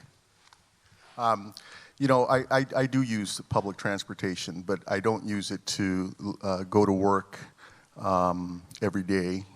I work in downtown Los Angeles, but my job requires that I have a vehicle to go to courthouses, to go meet with people that I represent throughout LA County, actually, and beyond. And so for me, it's not practical to use public transportation every day. But I would commit to using public transportation. And well, actually, I do use it once I'm at my office, and if it's convenient to take either the bus or the red line to the blue line to downtown LA, to the courthouse or one of the other courthouses. So I'm already doing it as part of my work in downtown Los Angeles. And Well, for me, that answer is easy. Like, I almost took the bus here. So And it would have been better because, like I said, the Uber driver almost made me late, so I think I would rather have taken the bus here. But just like I said, we can't have more public transportation if we don't use them, and if we don't use them, it's no point in having them. And we have to lead by example. We can't encourage others to use them. We can't say we have all these great services that are available and the council doesn't use them. If we're going to lead a community, we have to lead by example. So that's what I think. Thank you. I'm delighted with this question since Maria and I used public transportation yesterday and the day before. We went to Hollywood yesterday and we went downtown the day before. I would say I do use public transportation on average once a week.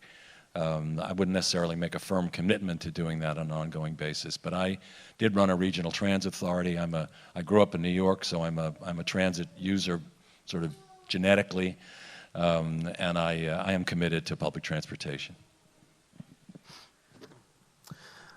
I'm gonna be honest with you.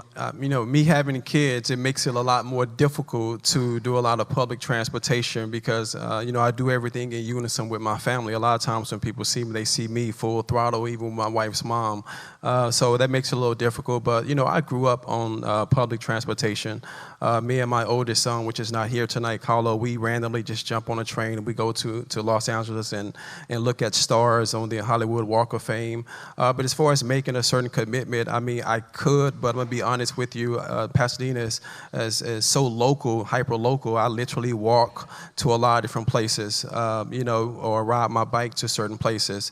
But I support the transportation that we have here locally, no different than my mother supports planes, but she never would get on them. So, everyone knows that. I'm sure everyone up here supports local transportation. I don't think you have to be an advocate riding every single day to know that you support something that you're advocating for as well. Thank you. It's time. Some citizens are very concerned about a perceived increase in Pasadena's traffic. Do you agree with this? And if so, or if not, what can you do to alleviate the problem? Mr. Hardin. I do agree with it. I do think on-road transportation is not just a problem, but it's also the biggest contributor to greenhouse gas emissions in our city. Like I said, I'm an strong advocate for public transportation, and to get more on-road traffic off the roads, I would advocate for more use of public transportation, but I would also incentivize it too. There's a Lyft promo code. They partner up with Monrovia, and if you type Go Monrovia, you can travel anywhere within the city limits for $1. And if we did something like that in Pasadena, it would be a big help because we have a lot of special events that could really capitalize on that. People around the Rose Bowl wouldn't have to worry about parking and traffic around there so much, and as well as it get a lot of cars off the street. So I think we have to incentivize the use of alternative transportation, but we also have to bring back our electric scooters. I think they can do a lot if we try to make them more safer, if we introduce them to the community properly, if we have some designated places they should be and not just thrown on every corner. But yeah, we need to do a lot more to kind of get folks out of their cars and into public transportation or alternative modes of transportation such as bikes and scooters and such. Thank you. The reports from the Department of Transportation suggest, because they monitor the corridors, both east-west and north-south across the city, that the travel times have really not increased very much. The traffic is not as bad as people think it is, but you can't convince anybody of that in rush hour. If you try to go on California Boulevard at 5:15, you're going to have a problem.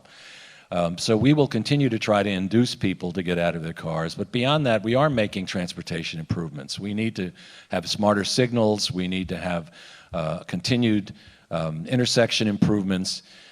We've got money from the 710 freeway transfer that will allow us to grade separate the Gold Line at California Boulevard. And so I think we will continue to upgrade our street network so that traffic can move more freely. But the real solution is to try to get people to travel in off-peak if they can, and to achieve a better housing jobs balance so that fewer people have to commute in and out of the city. I'm must admit, this is a subject where it kind of caught me off guard as I've been campaigning and walking around when people were talking about traffic. You know, given the fact that I kind of work from home and work from my computer, I'm a little oblivious to it. And so you can imagine my dismay when so many people were bringing this up. And, you know, and they just had a certain displeasure traveling around the city. But as I've been hearing from different sides, everyone doesn't feel that way. It does depend on times that you're actually traveling here in the city. But to mediate that, will come in regards to the upgrades that are happening with our transportation system, and just understanding what's available for them and understanding the pickup points and the drop-off points to make sure they have all that particular information. One of the ways in regards to transportation, which I'll talk about on my outro, I'm looking forward to, so I won't share it now. But traffic isn't as big of an issue as a lot of people think it is. It just really depends on what time you're traveling throughout the day. Thank you. Mr. Farr? Mr. Farr? Oh, I'm sorry. Yeah. Go. Yeah. Oh, did I jump over you again, Mr. Gordo? So development and traffic come hand in hand. And if it feels to you like developers have the upper hand, they do. They have the upper hand in Sacramento, and they have the upper hand in Pasadena, and I'm concerned about that. And you know, this traffic issue is real. It's not just, you know, some chart. We feel it. If it feels to you like the fabric of the city is changing, it is. Both in what we're constructing and the impacts of it. And part of the reason traffic has increased is because we are not measuring the cumulative impacts locally. We're measuring them citywide of new development. And that's wrong. That's why you've seen me vote no on a number of projects in East Pasadena at Space Bank. We weren't measuring the cumulative impacts of all that development that was occurring. And if we're not measuring it, we're not mitigating it. And I pressed and pressed and pressed to change that. Finally, last week, other people on the council started agreeing that we should be measuring the cumulative impacts of traffic and mitigating for them.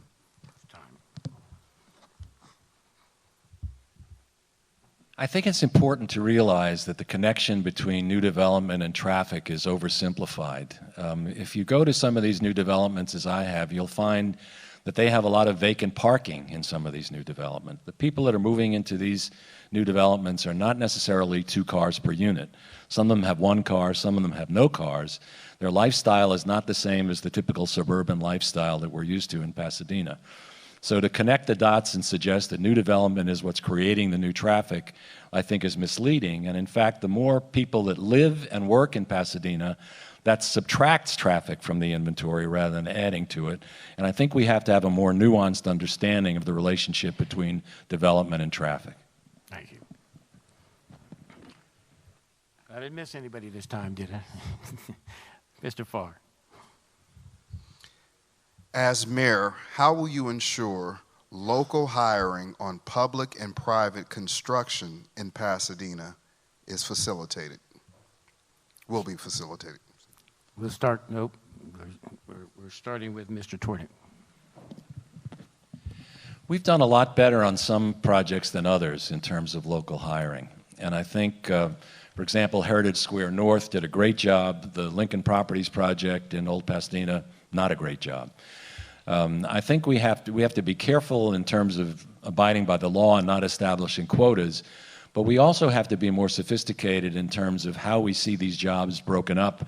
So they're done in pieces that small contractors, local contractors that hire local people can participate in. And that's true for city activities as well. We've sent back to staff several contracts to have them rethink how the contracts are being bid so that smaller contractors who do local hiring and minority hiring can participate and are not excluded. And we're doing that in terms of several contracts that we're taking up right now, including custodial services in the city. Mr. Williams. As the next mayor, I would just make sure that my intent, working with different developers that are bringing projects to the table, to make sure that the intent is there.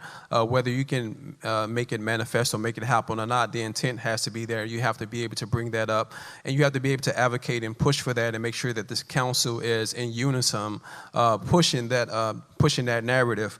But more importantly, it's important that we had a project. I just saw a post on Parsons development. I think the city's done a good job in regards to soliciting anyone to come for a job fair that they have for Parsons. They started doing hiring locally here. I think that could be a good measuring bar and something that we can actually use for future developers who come into our city to know how they should interact with us in regards to development moving forward. Thank you. Mr. Gordo. So we recently received a report from the group that's redeveloping Parsons, and it was a dismal report. And people expressed shock, awe, and concern. I did not. I knew that their local hire was not going to work. When that project came forward, I insisted that we put the local hiring provisions in writing. And I said, if it doesn't happen in writing, it's not going to happen, and that's what we've seen now. And you know, part of it, putting it in writing is understanding how the labor market works. On these large projects, they're usually large union contractors. And unions can't hire locally because federal law mandates that they follow a list. So when you enter into a community benefits agreement, it allows the unions to not follow the list and hire people locally. We've said that before. We need to get serious about local hire, and that's the way we're going to do it. Thank you. Mr. Hardin. First off, I believe the city should always do its best in trying to find local companies to fulfill any contract they have. When that's not possible, I do believe that Mayor Tornek is right in breaking down bigger jobs into micro contracts. I do believe that cleanup and certain things like demolition or post cleanup can actually be done by a lot of local custodial companies, a lot of local contractors. But in addition, I think that we can kind of at least explore or consider maybe an inclusionary employment ordinance to where when somebody comes into our community, they are forced in some way to hire locally. And if they can't, then they can go with who they were going to bring in anyway. Thank you. All right, last question, guys. What is the most distinct thing about Pasadena, and how do you aim to sustain it?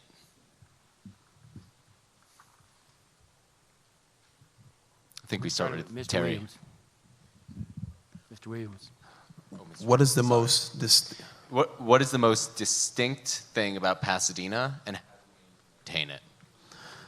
For me personally, I've only been here 9 years, but I feel like the evolution of inclusion has been something that's been something that I had to learn how to navigate, because this is kind of like a town that tells you, what have you done for me lately?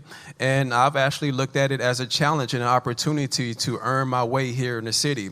And so for the last 4 years, I've been working with my nonprofit, working with different kids in the community, working with different leaders in the community, but more importantly, just being an open ear, listening to everyone that I've been talking to every single day. And I think that's one of the great characteristics of this city. They will allow you at some point in capacity to earn their trust, earn their support, and what I'm hoping for moving forward, earn your vote on March 3rd. Thank you. So I believe Pasadena is the center of the universe. And it's the center of the universe. Yeah, people come here because of the Rose Bowl, the Arroyo, food, architecture, but they stay because of the people. And so I believe that the diversity of our city is important.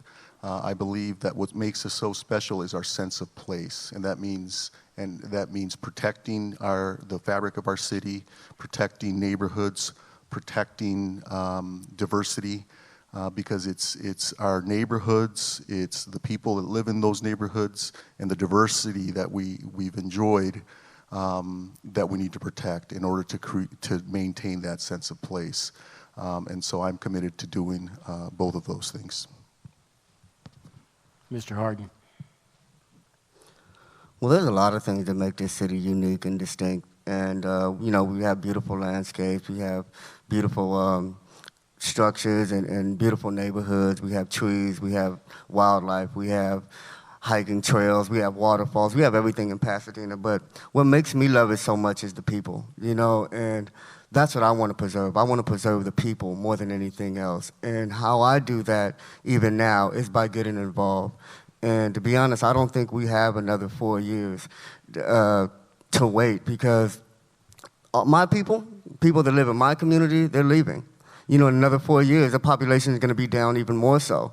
So this is very important to me. So I try to get involved, and I urge other people to get involved in the decision-making practices of our city so that we can create the policies necessary to keep us in this community, because that's my concern. Thank you. I think what's remarkable about Pasadena is that we play so much bigger than we are. We have a footprint that's really international, even though we're a small city. And that's because we honor our past, and at the same time we can be creative and have a vision for the future. Pasadena has understood for a long time that you can't freeze the place in amber, and while you can continue to preserve what's important, like old Pasadena, you have to make changes that allow it to be successful in the future. And so I think in terms of maintaining our diversity in housing types, in population, in all kinds of ways, the way we do that is being able to grab a hold of change, not fear it, but try to accommodate it and shape it in a way that benefits our city. I'm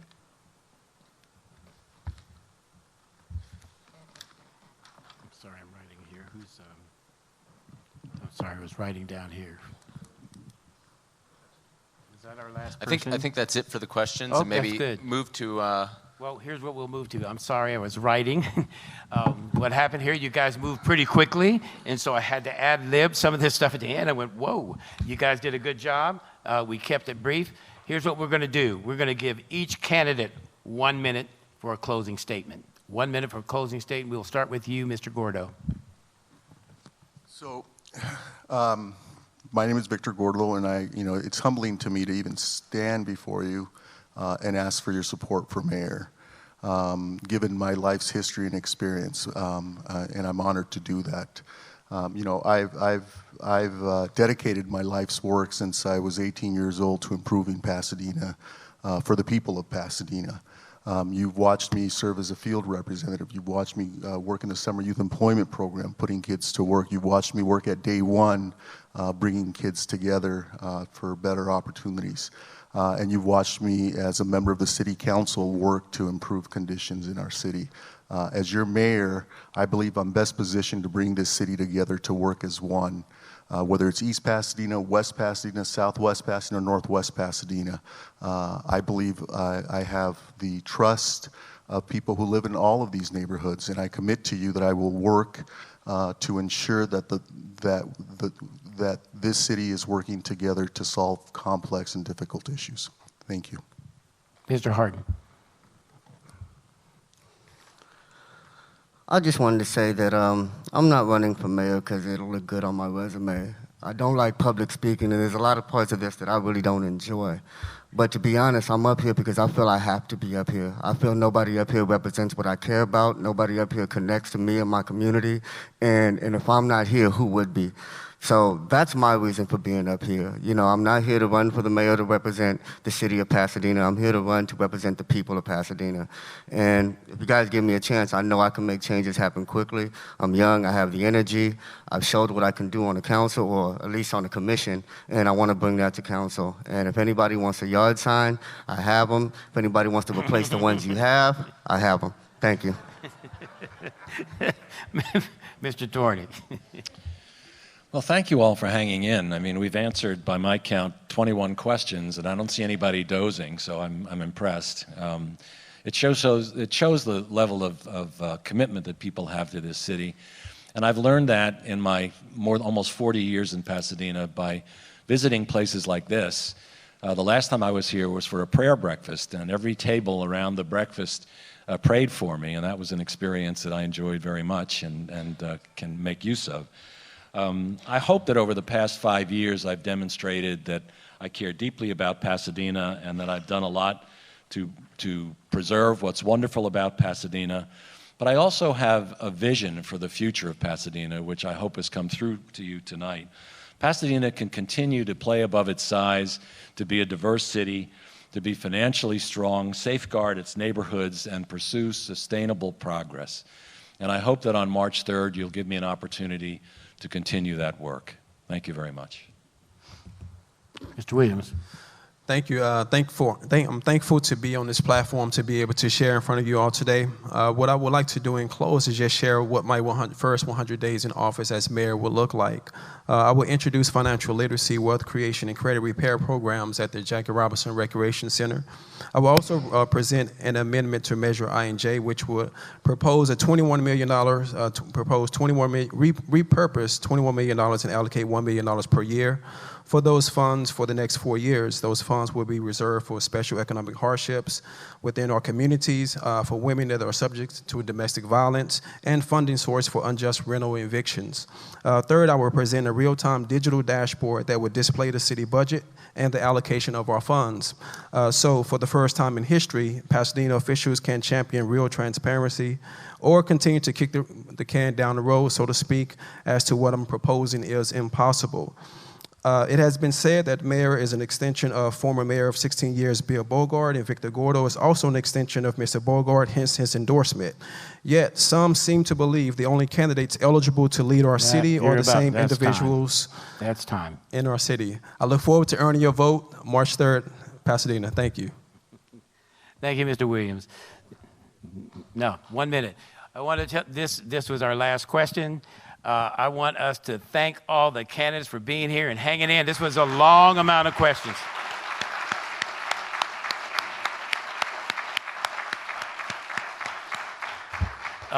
Briefly, I want to thank the Star-News, also Mr. Bradley Bermont and James Farr for being here, and for the pastor who allowed us to use the church.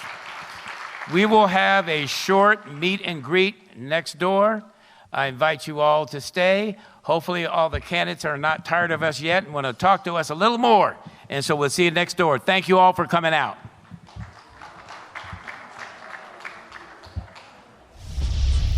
You know we on the spot live. Make sure you visit On the Spot Live at YouTube, Facebook, or our website for updates and more information.